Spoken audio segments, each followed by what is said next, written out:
Може даже да направите контакт с извънземни.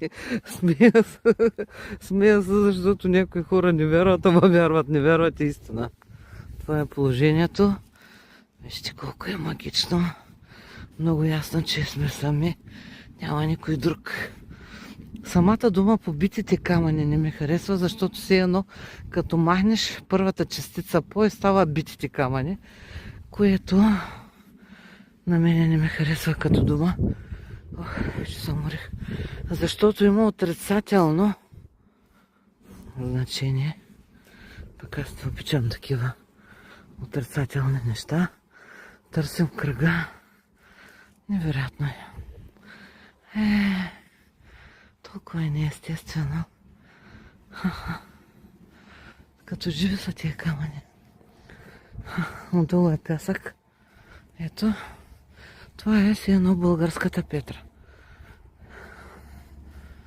Много е магично. Вече колко пъти идвам. И винаги сме сами с тия камъни. Малко е плашещо чак. Сега има поверие. Ето го кръга.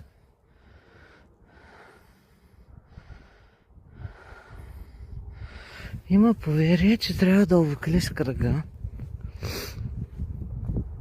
И след това да прегърнеш. След малко ще ви покажа кой камък. Ето този камък трябва да го прегърнеш. Първо да обиколим кръга и в самия кръг има аномалии. Се получават на самите телефони. В смисъл по-бързо им пада батерията и даже изгубват сигнал. Сега ще видим дали с нашия сигнал ще стане така. Нали, съвсем сама съм хора. Ето вижте.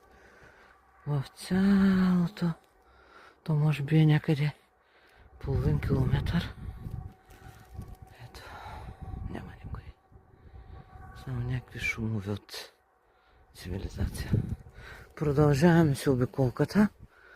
Значи ние тръгнахме някъде от тук. Хайде, за да сме по-сигурни, че сме направили обиколката. Ще влезем от тук.